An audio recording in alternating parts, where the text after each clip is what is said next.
রাজনীতিতে নাম লিখিয়েছি, খাতা আছে কোনো নাম লেখানোর?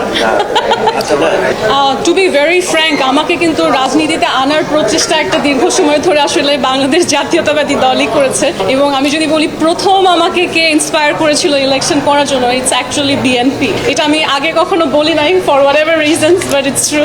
বাট তখন আমার মনে হয়েছে যে আমি যে কাজটা করছিলাম মিস বাংলাদেশ নিয়ে, যেটা রাজনীতি না হলেও আসলে একটা কালচারাল ডিপ্লোমেসির কাজ, বাংলাদেশকে বিশ্বে তুলে ধরা, আমার মনে হচ্ছিল যে সরাসরি ইলেকশনে না এসে ওইটাই যদি আমি আজীবন করি, ইট ক্যান বি ইউজফুল। কিন্তু আসলে এর মাঝে অনেক কিছু ঘটেছে জীবনে, তখন আমার মনে হয়েছে যে না, আসলে রাজনীতিতে সরাসরি সম্পৃক্ত না হয়ে দেশ পরিবর্তন করা সম্ভব না। সো ফাইনালি অনেক ইকুয়েশন চেঞ্জ হলো। আমি ভিপি নূরের একটা সাপোর্ট ছিল আমার উপরে, ইন্সপিরেশন ছিল, তো ওনার সাথেই আমার মনে হলো যে দুইজন প্রতিবাদী মানুষ একসাথে যাত্রা শুরু করি। এখন সেও বিএনপির একটা অংশ, আমাদের সরকারি দলের অংশ হয়েই তিনি আমাদের প্রতিমন্ত্রী। তো আমারও মনে হলো যে সরাসরি বিএনপির সাথে সংযুক্ত হয়ে রাজনীতি করাটাই মনে হয় বেস্ট ডিসিশন। সম্ভাবনা আছে, আমার আসলে এটা টাইম ডিউরেশনের উপর ডিপেন্ড করে। আমার যদি মনে হয় যে যখন অ্যানাউন্স হবে নির্বাচন, এখন অলরেডি আমরা শুনেছি যে বিএনপি থেকে বলছে 1 বছরের মধ্যে হয়ে যাবে নির্বাচনটা। আমার যদি মনে হয় নেক্সট 6-7 মান্থসে আমি বাংলাদেশে আমার সেই অবস্থানটা বা গ্রাউন্ডটা তৈরি করতে পেরেছি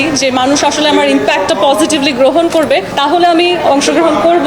আর যদি মনে হয় না আমার আরও প্রস্তুতির প্রয়োজন, আমার মাঠে আরও সময় দেওয়া প্রয়োজন, তাহলে করব না। এর ক্ষেত্রে আসলে দল না স্বতন্ত্র, এটা আমি যেটা বলেছি, আমি এভাবে বুঝি না। I am just a Brazil supporter, so আমি আই ওন্ট নেম এনিওয়ান। যেহেতু আমি খেলার বিষয়ে আসলে বিশ্লেষক না, ভালোভাবে বুঝি না, আমার মনে হয় আমার সিলেকশনটা ফেয়ার হবে না।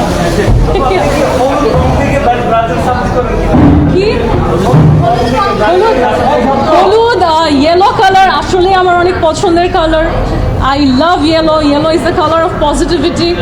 বাট আমি ব্রাজিল সাপোর্টার মনে প্রাণে। তারা যেই রঙে, তারা যদি বলে সবুজ আমিও বলবো সবুজ, তারা যদি বলে হলুদ আমিও বলবো হলুদ। I am a huge supporter of Brazil.